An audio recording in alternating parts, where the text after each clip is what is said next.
Banyak entok mati itu bukan karena penyakit, tapi karena rumah pertamanya salah. Kandangnya sih kelihatan ada, tapi sebenarnya lagi nyiapin kuburan pelan-pelan buat mereka. Nah, hari ini kami mau tunjukin sedikit settingan kandang DOE yang ada di TJS Farm. Assalamualaikum warahmatullahi wabarakatuh. Kembali lagi di TJS Farm.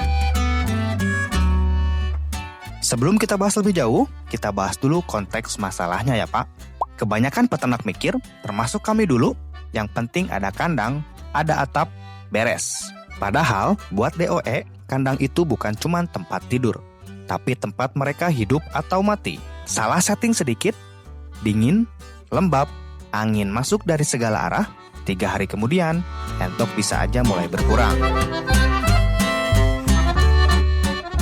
Kami mau cerita sedikit nih Pak. Kami juga pernah ngalamin salah setting kandang DOE.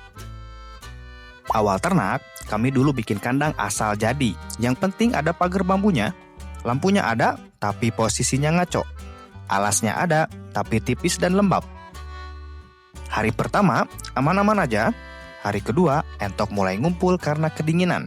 Hari ketiga, mati satu-satu. Waktu itu, kami nyalahin bibit.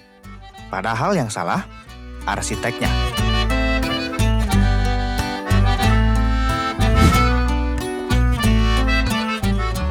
Kesalahan umum setting kandang DOE itu biasanya kayak gini. Kandangnya terlalu besar, angin bebas masuk, lampu cuma di pojokan, ada alas tapi tipis. Dikasih minum, tapi tempat air minumnya jauh dari lampu. Kelihatannya sih sepele kan Pak, tapi buat entok yang kecil, itu kayak tinggal di rumah tanpa pintu. Sedangkan untuk settingan kandang yang ideal, pada umumnya, kayak begini. Dari ukuran kandangnya, jangan terlalu luas, idealnya 10-15 DOE per 1 meter persegi. Kalau kandang terlalu luas, bisa jadi kedinginan. Kalau terlalu sempit, entoknya bisa stres. Nah, alas kandang juga penting nih. Perihal ini sebenarnya bisa macam-macam Pak.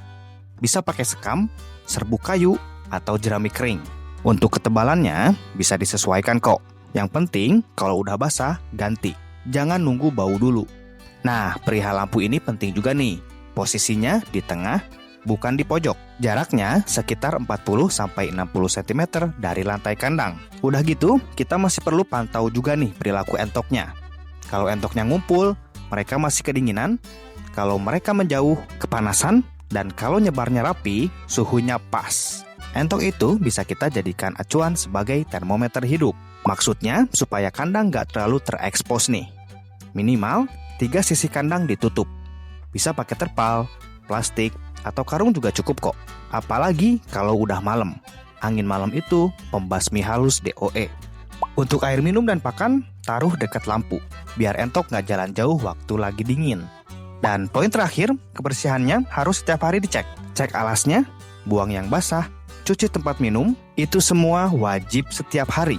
Karena kandang yang bersih itu obat paling murah. Nah, itu tadi settingan kandang DOE yang ideal Pak. Kami sempat seperti itu waktu dulu, dan alhamdulillah seiring berjalannya waktu, perlahan tapi pasti kami upgrade kandang DOE-nya. Seperti yang ada sekarang. Sekarang settingan kami kayak gini. Kandang DOE dengan rangka baja ringan, panjangnya total 6 meter. Lalu tiap kotaknya 1,5 meter dengan lebar 90 cm.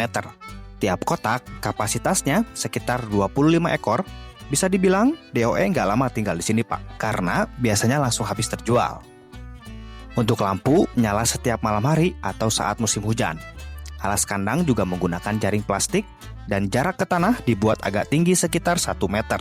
Tujuannya agar kotoran mudah dibersihkan dan gas sisa pembuangan tidak cepat balik lagi ke DOE-nya. Air plus vitamin. Terus diberikan tirai penutup kayak gini. Jadi kalau angin lagi kencang, musim hujan atau malam bisa langsung ditutup nih. Aman. Kalau kita udah tahu kandang yang ideal untuk DOE itu kayak gimana, tinggal sesuaikan aja Pak dengan modalnya. Yang penting itu tadi, perhatikan ukuran kandangnya, alasnya, lampu penghangatnya, celah angin yang masuk, serta kebersihannya.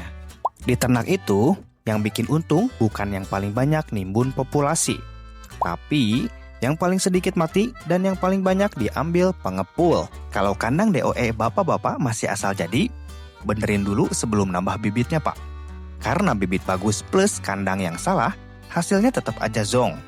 Di video berikutnya, kami bakal bahas penyebab entok mati saat turun tanah. Kalau bapak-bapak serius mau ternak entok buat jangka panjang dan kebetulan lagi butuh banyak referensi, subscribe aja. Kami share bukan yang indah-indahnya doang Pak, tapi yang beneran kejadian di kandang.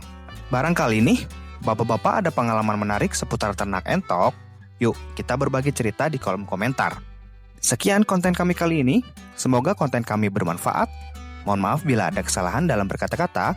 Wassalamualaikum warahmatullahi wabarakatuh.